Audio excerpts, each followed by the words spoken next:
So my last video, I said my next one was going to be about the video that led me to that one. But I'm taking a break because in me is a story that wants to be told. Okay. So I'm going to call it The Righteousness of a Most Unrighteous Man.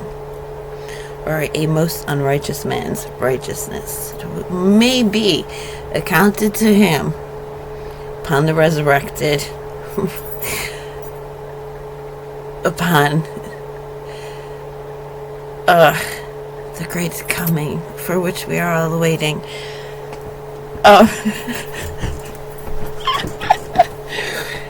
So, there's this guy. My first season in Slab City. I'm going to drop names. May I not be sued because this is too valuable to lose.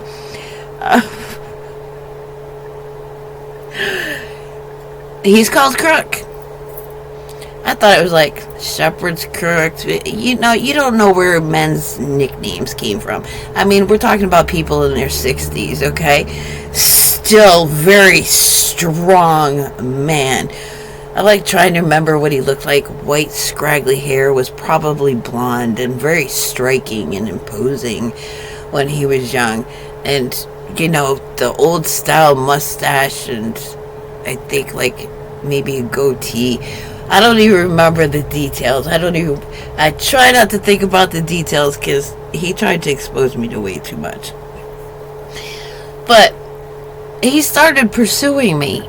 And I just, no.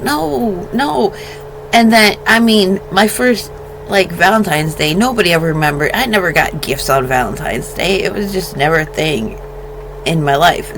There's never been a man who had brought me Valentine's Day gifts. Which is probably the most foul, hateful, disgusting celebration behind it. I haven't done the research. I don't need to know. I just know. Pagan deities, arrows, it can't be good. Especially after learning about the Easter Bunny. So, it's my first season there. Valentine's Day comes. There's candy, there's flowers, there's a beautiful card. I'm just like, okay, but I'm not interested in you in that way. And then it turns out he has a wife. I'm like, go back to your wife, man. We're divorced. He's still living with her and still domineering over her, telling her what to do, when to do, how to run her house. You know, his stuff goes in this place and that. I mean, it's his house. Even though she's the one paying the rent, it's her son living there with her. She wants to leave and move to Texas, and he's not having anything to do with it. Oh, he gets worse. He gets worse. So, like, no. And he's insisting. I'm like, no, I sleep with my kids here. There's no separate room. So he gets me a bed. It was beautiful. I would have chosen the bed myself. The cast iron painted white, you know, headboard and everything. I'm still like, no, because, you know, our little poop bucket is here, the privacy, so my son can use it because they don't want to go out to that, you know. At first it was, I don't have an outhouse. He built an outhouse. I mean, he was doing everything. And I'm like, okay, it's time for the kids to bed. Time to say goodnight. So I go out, I'm, you know, wrangling up my kids. I figure he's outside, he's leaving. I walk in, he's in my bed in his underwear. I'm like, oh, hell no. And how I got to that trailer. So I was staying at a camp. I was given the trailer because I had worked for it. I cleaned it out. And I wasn't getting along in that camp anymore because the wife was never, oh God, make my stomach sick. I can't convey it. So I'm going to another camp. I was granted a place on the canal, and that's a very, you know, thing. It's a thing. You're granted this is a big thing. You've proven your worth to the community. You can have your own camp. And somebody had abandoned one, so I was allowed to move down there. Well, this other guy, yeah, he had a thing for me too. He's like, well, I bought this trailer to work on. Can I park it at your camp so that I can work on it? I'm just going to work on it here. I'm not going to live here or anything like that. Well, he starts building up a horde there, and I'm trying to get out of my camp. I got my kids. We're planting a garden here. No, you cannot be here. He did meth and everything. Like, no. You know, calling me up sick. Like, oh, I need food. Like, I'm sick. I can't even feed myself. You want me to bring you food? Come on.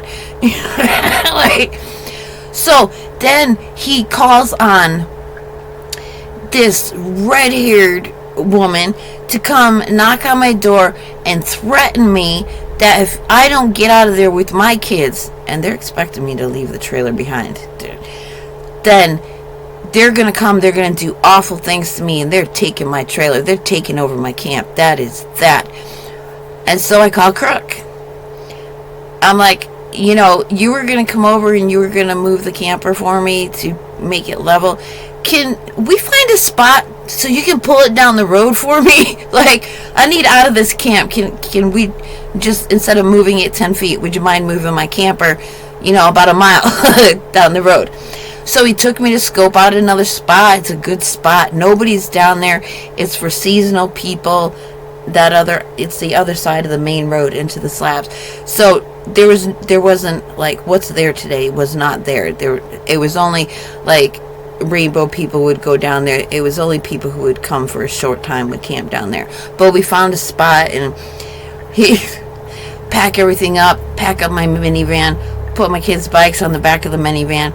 I'm driving the road, Crook's pulling the camper behind me, and dude's coming back.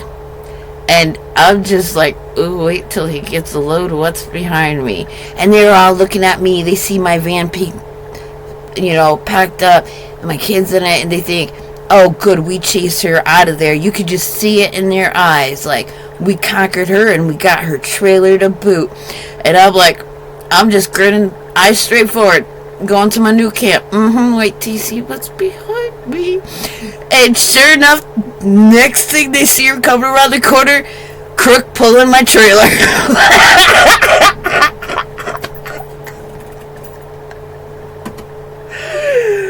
Oh, good grief. And I guess they tried to stop him, and he's like, oh, hell no. He can talk some stuff, man. He can talk some stuff. And he shows up with my trailer. I don't hear from them again. They're leaving me alone. You don't mess with Crook. When you don't mess with Crook, you don't mess with Crook.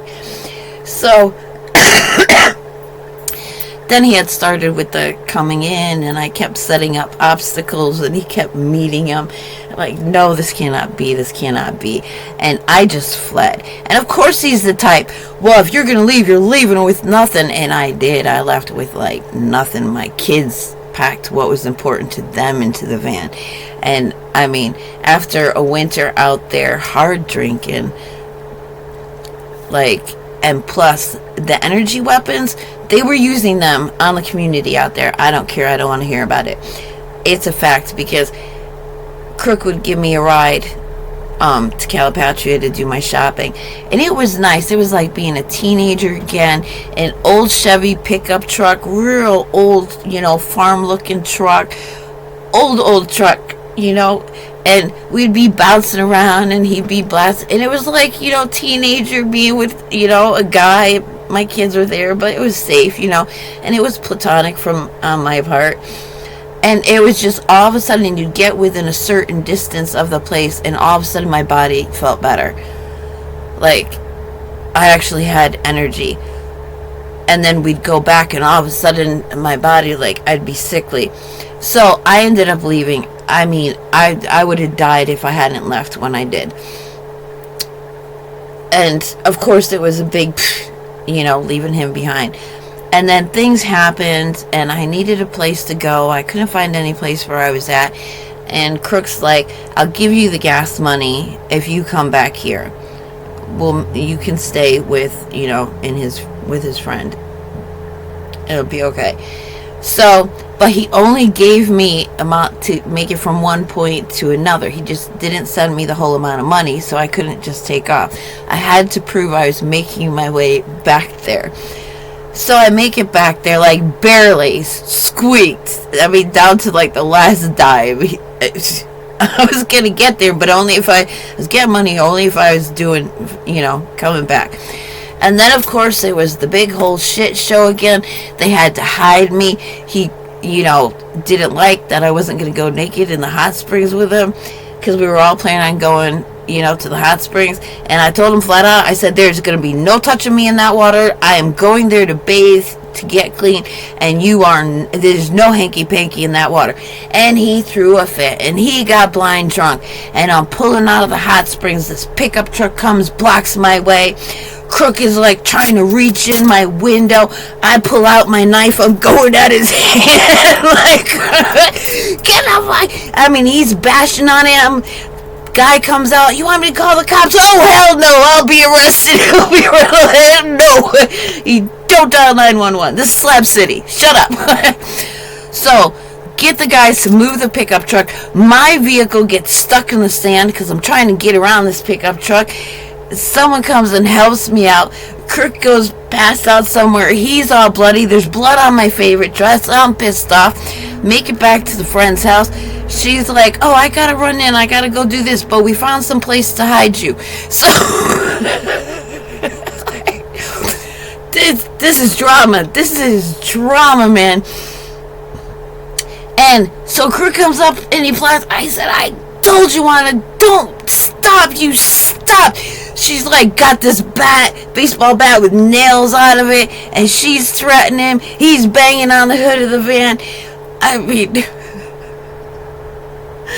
are kids in there, you crazy ass, and we end up having to hit him with the van, get someplace else. This is where I meet a new group of characters, but they shelter me, they hide me. We cover my minivan with a huge tarp, so Crook can't find me.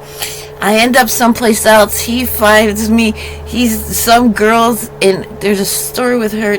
Like, stories lead to stories, but I won't take you there. And at one point he's like, he had the keys to my minivan, so I couldn't. He had the spare set, so he could come get my minivan anytime he wanted. And so because he stole them from me, and so he parks his truck. He comes to the handlebar. We're in the handlebar. They're all like, oh man, Crook's coming. So I go around the side, and I go to his truck while he's inside, and he's strutting. He's coming. He's going to show off in front of me. He's got my keys. He's threatening about my keys. And so I go to his truck. He left his keys in the truck, and this girl's in there. And I just look at her, hey, how you doing? All right, I take the keys, and I go ahead and walk back to the handlebar while he's coming out. I said, keys for keys, mother. And he's like, I'm calling the cops.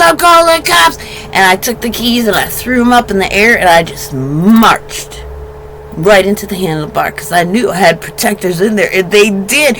They'd come out, they'd be like, Autumn man, Crook's circling your camp, let us sleep here so we can protect you, or come into the handlebar, we'll close and bar up the door, and we'll make sure he can't get to you. I mean, it was a whole thing.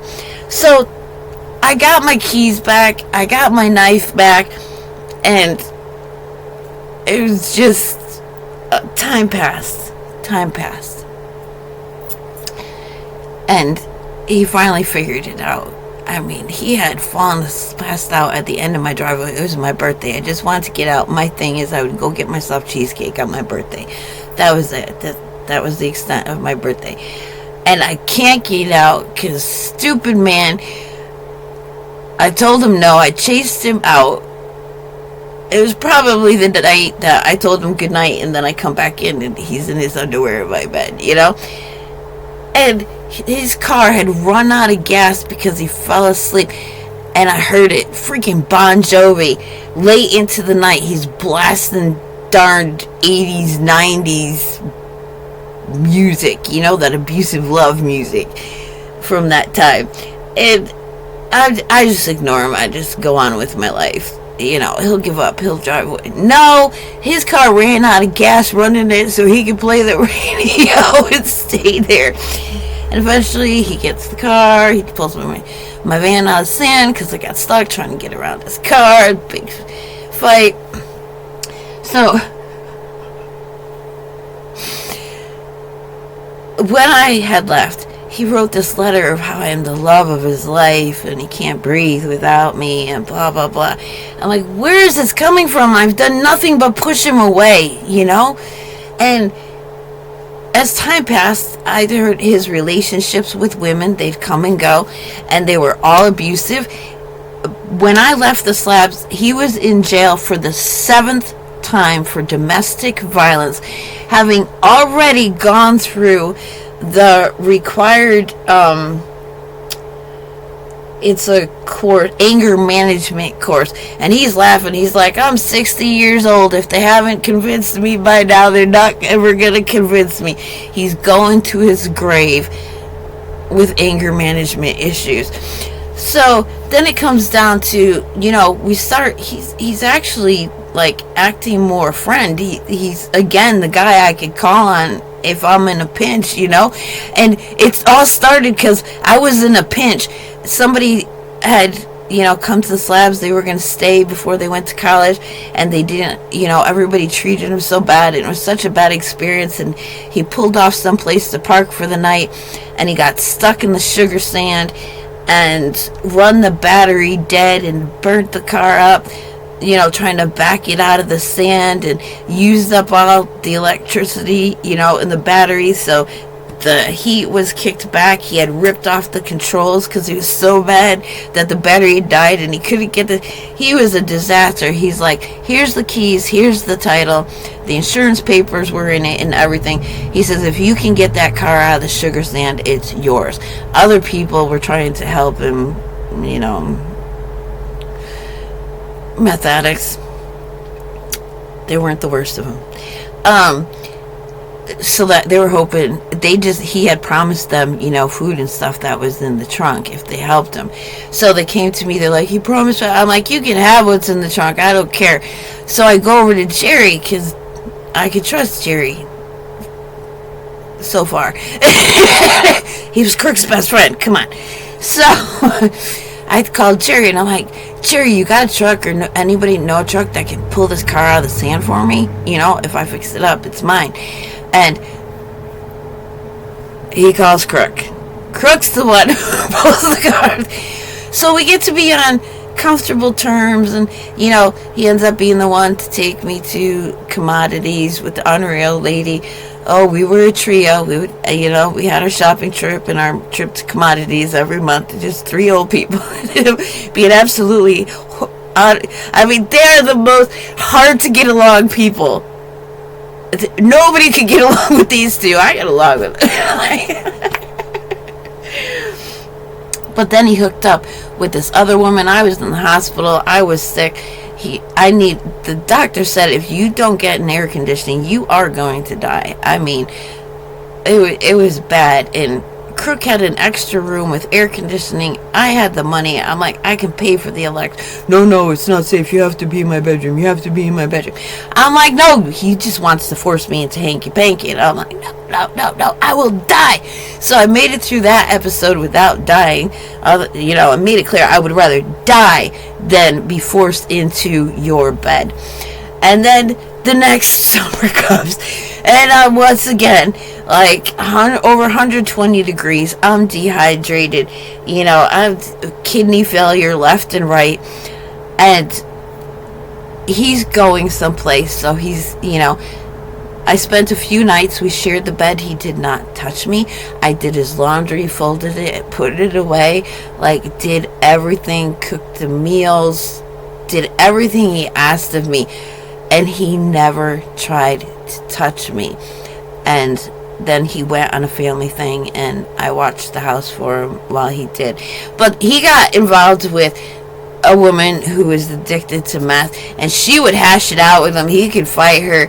It was just a drama. So it's like, I'm friends with this guy. He's in this really abusive relationship, but he became my friend. I would never recommend his character. Shoot, he stole this one's motorcycle because his ex wanted it, and she was supposed to sell it and split the money with Crook, and she didn't do that, so he's mad at her for that. And now she went and had him pull something else, which is a questionable obtainment. But Crook's the type that he'll drop something somewhere, and 5 years later he's coming to get it. He doesn't care if somebody else made it theirs, because they inherited it with the camp that, they moved in. It is his, and he is taking it when he feels like taking it. He's one of them guys. And I was sitting here this morning, going over, being astounded by Yahuwah's relationship with Israel. And it occurs to me that man loving me, he loved me because I said no to his violence. I said no to his coming after me when he had a wife. I said no to being taken by force. I said no to everything about that man that he knows is bad. He knows it. He's not changing it. But he's a hysterical, man. He takes on this woman who's just totally conning him, using him, so that she could get her own place, leaving her boyfriend. So bad, she had her ex's name tattooed in big letters, his nickname, right across her lower back. So when Crook is doing her, he's staring at her ex's name, knowing that she told him, I will never stop loving him. You can have me, but I will never stop loving that man. And it is going to be a Crook's face every time. I'm talking about this kind of thing, this kind of people. But he still loved me. He became my friend. And he was still there for me, even when he hated my choices. I call it some kids giving me, and he comes and he tells that kid, because he's kid's taller than me, stands up like, I ain't leaving your camp. Intimidating me because he's male, although he's playing it trans to get in with other people at that point. And I just call Crook. I'm like, Crook, this kid's threatening me. He's not leaving. I said he could stay in my extra van for a minute while he decided where he was going to go. He's not deciding to go anywhere. So can you please tell him? And so Crook came and told him, and the kid left. Crook loved me. I could never be what he wanted me to be to him, but I think he even loved me for that. And so I'm sitting here this morning and going through, understanding Yahuwah's relationship with Israel. And don't ever speak bad about Israel, because Yahuwah is obsessed with them. Obsessed. He made promises. He's going to keep those promises. And it just occurred to me that man's love for me may be accounted to him as righteousness. And if he's resurrected, or if we see him on the other side of Judgment Day, who are we to say? Who are we to talk?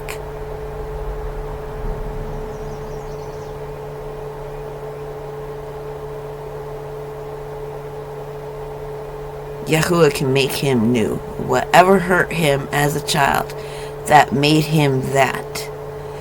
And I'll go over in the next video about insecurity and stuff like that. Whatever insecurity he was overcompensating for, Yahuwah can change that for him.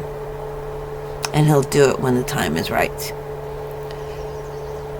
So that's just a profound story of the possibilities, how you view other people. And if you are that psychotic man who does not know how to let a woman go, I'm not saying persist in it.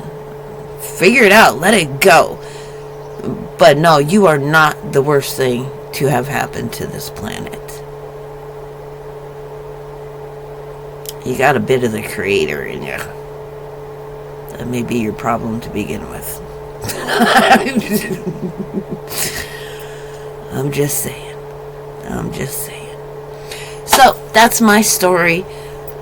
Sorry I don't have any other references. Till my next video. Then I can put a video link down below.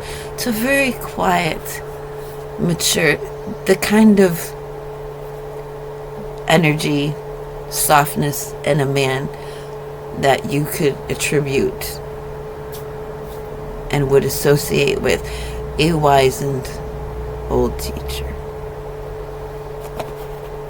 Because I'm just a wild child, man. I'm a wild vine being grafted in. He's off the original tree, okay? he's out of the vineyard. I'm a wild one. I'm the wild tree. I'm the wilderness being grafted in. So